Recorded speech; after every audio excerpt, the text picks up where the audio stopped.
नमस्कार, मी पूजा वाळके गृहलक्ष्मीमध्ये अजून एका छानशा व्हिडिओमध्ये तुमचं स्वागत करते. तर मी गावाला आली आणि आता आमच्या इकडे गावाकडचे व्हिडिओ येतील बघा.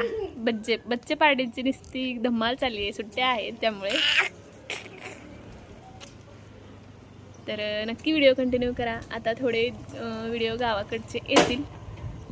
आज शनिवार आहे त्यामुळे तात्या शिव मारुतीचं मंदिर आहे आमच्या इथं. आम्ही लहानपणी नेहमी तात्यांसोबत जायचो. तर तिकडेच तात्या चालले होते तर तात्यांना म्हटलं मी पण येते थांबा.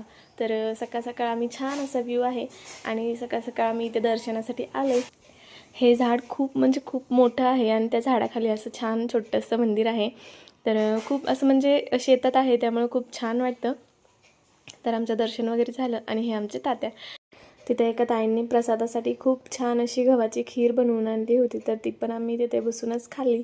थोड्या वेळ तिथेच बसलो. छान असं निवांत वातावरण होतं त्यामुळे खूप छान वाटत होतं.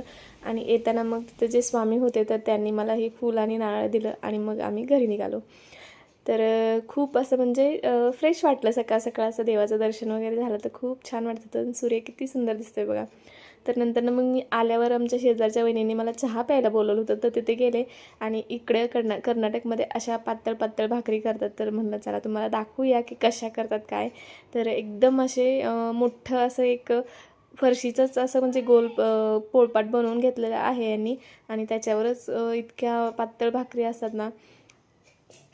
आणि भाकरी शेकायची इकडे एक वेगळीच पद्धत आहे. आपण हाताने कसं भाकरीला पाणी लावतो तर तसं लावत नाही. तिकडे एक छान असं मऊ सुती कापड असतं आणि ते पाण्यात बुडवतात आणि त्यानेच ते भाकरीला पाणी वगैरे लावतात. तर अशी म्हणजे प्रत्येक ठिकाणी वेगवेगळी पद्धत असते. पण ही म्हणजे भाकरी अशी गरम गरम खायला खूप छान लागते.